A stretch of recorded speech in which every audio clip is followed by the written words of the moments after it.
Assalamualaikum. Sis nak share tips macam mana nak cuci bekas makanan yang berminyak. Tak kisahlah brand apa pun, Tupperware ke tak tipu ke. Okey, mula-mula sekali masukkan sedikit pencuci pinggan, cecair pencuci pinggan.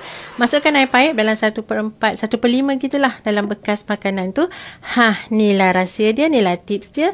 2 helai tisu masukkan kat dalam tu, tutup rapat-rapat and then kita startlah goncang. Goncang sampai semua permukaan kat dalam tu dah di cover, dah terkena dengan tisu tu tadi.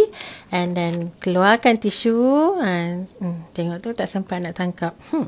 And then bilas. Sis langsung tak tonyoh dengan sponge ya. Bila tengok dalam video tu tak ada edit, tak ada apa tak ada tonyoh-tonyoh, just bilas.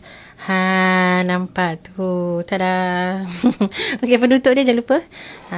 So senang sangat. Nampak tu. Macam baru balik. Okay, so boleh cuba petua ni and harap bermanfaat. Macam tu.